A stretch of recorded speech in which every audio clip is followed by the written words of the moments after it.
Assalamualaikum warahmatullahi wabarakatuh. Perkenalkan, nama saya Dina Triana Junazu, NPM 1920303347. Pada kesempatan kali ini, saya akan menyampaikan pidato yang berkenaan tentang perang dingin yang merebak antara Amerika dan Cina di Asia.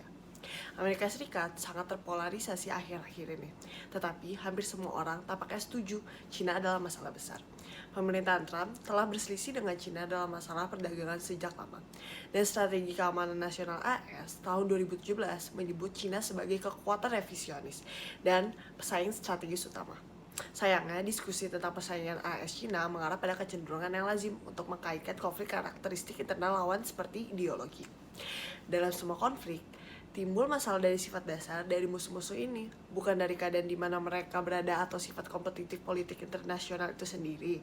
Timothy Garton Ash percaya bahwa penyebab utama perang dingin baru ini adalah kepemimpinan Partai Komunis Xi Jinping. Demikian juga dengan Cina saat ini. Mantan penasihat keamanan nasional, McMaster, menyatakan Cina adalah ancaman karena para pemimpinnya mempromosikan model yang tertutup dan otoritas sebagai alternatif bagi pemerintahan. Situasi yang meresahkan ini diperburuk oleh ketidakcocokan tujuan strategis masing-masing yang sebagian berasal dari geografi dan barisan abad lalu.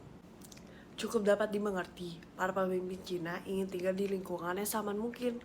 Cina tidak perlu memaksakan rezim kapitalis satu partai ke negara tetangganya. Ia hanya ingin semua tetangganya memperhatikan kepentingannya, dan tidak ingin salah satu dari mereka menjadi ancaman yang signifikan. Berdasarkan informasi yang bersumber dari reporter Tempo.co, otoritas Cina telah mengambil alih kantor Konsulat Jenderal Amerika Serikat di Chengdu pada Senin 27 Juli 2020. Ini terjadi setelah otoritas Cina memerintahkan pengosongan kantor itu sebagai retaliasi atas perintah penutupan kantor Konsulat Jenderal Cina di Houston, Texas. Konjen AS di Chengdu pun ditutup. Ini terjadi setelah otoritas Cina memberikan tenggat waktu 72 jam untuk pengosongan. Penutupan kantor konjen kedua negara ini merupakan eskalasi dramatis dari ketegangan yang terjadi antara dua ekonomi terbesar dunia dan pemilik senjata nuklir. Saya merasa sedih dengan rusaknya hubungan antara Cina dan Amerika. Saya khawatir dampak dari rusaknya hubungan kedua negara tersebut memberikan dampak yang buruk juga bagi para pelajar Cina yang belajar di AS maupun sebaliknya. Pemerintah Amerika memerintahkan penutupan konjen Cina di Houston dengan alasan kantor itu menjadi tempat kegiatan mata-mata. Padahal sebenarnya Kemenlu AS menjelaskan alasan penutupan itu untuk melindungi hak kekayaan intelektual Amerika dan informasi pribadi warga negara Amerika.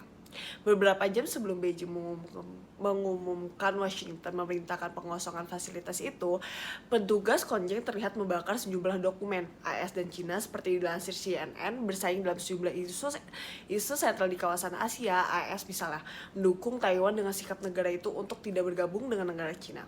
Pemerintahan Donald Trump telah menerima kunjungan Presiden Tsai Ing-wen pada periode pertama masa pemerintahannya. Pemerintahan Donald Trump telah menerima kunjungan Presiden Tsai Ing-wen pada periode pertama masa pemerintahannya. Belakangan, Kemenlu AS mengumumkan dukungan penjualan sejumlah senjata canggih ke Taiwan. Taiwan memperkuat militernya dengan membeli sejumlah pesawat jet tempur F-16 dan sejumlah rudal canggih presisi dari beberapa perusahaan manufaktur senjata canggih di AS. Salah satu perusahaan produsen senjata canggih itu adalah Lockheed Martin. Otoritas Cina belakangan mengumumkan sanksi kepada Lockheed Martin karena menjual rudal Patriot senilai 620 juta US dollar atau setara dengan 9 triliun. Demi melindungi kepentingan negara, Cina telah memutuskan untuk mengambil langkah-langkah yang diperlukan dan menjatuhkan sanksi kepada kontraktor utama untuk penjualan ini. Li Jian meminta Amerika untuk berhenti menjual senjata ke Taiwan untuk menghindari kerusakan hubungan Sino-AS lebih lanjut, perdamaian dan stabilitas selat Taiwan. Sebaliknya, pemerintah Taiwan menyambut baik pasokan teknologi militer canggih ini. Pemerintah Taiwan menyambut rudal Patriot yang akan memperkuat pertahanan Taiwan dengan manuver ancaman dari Beijing. Ini menjelaskan rakyat kami dari komunis bahwa kami percaya diri dan mampu melindungi rakyat kami dan tanah air dan membela keamanan negara, kata Yen Teffa, Menteri Pemerintahan Taiwan. Perang dingin antara Amerika dan Cina juga melebar hingga ke provinsi Xinjiang yang menjadi rumah bagi warga minoritas Muslim Uyghur. Ada 11 perusahaan yang terkena sanksi, misalnya mereka terlibat dalam program kerja paksa terhadap Muslim Uyghur. dan lainnya. Di sisi lain, AS juga bersikap dalam konflik berdarah yang menewaskan sekitar 20 tentara India di Lembah Galwan pada 19 Juni 2020. Menteri Luar Negeri AS, Mike Pompeo, menilai China berkonflik soal wilayah perbatasan wilayah dengan banyak negara tetangga, dari pegunungan di Himalaya hingga perairan zona ekonomi eksklusif Vietnam dan Pulau Senkaku. Sebaliknya, China menuding tentara India sengaja melanggar batas wilayah kedua negara tersebut. Pengamat politik internasional Alan Dupont dari Heinrich Foundation yang bergerak di bidang konsultasi risiko geopolitik mengatakan kedua negara saling mencurigai niat satu sama lain. Dupont mengatakan Beijing berpikir Washington berupaya menahan laju China, sedangkan AS makin meyakini Beijing mengancam keamanan, menurunkan tingkat kesejahteraan, mengganggu demokrasi, dan menantang nilai-nilainya. Jadi, apa pandangan yang lebih struktural tentang situasi ini?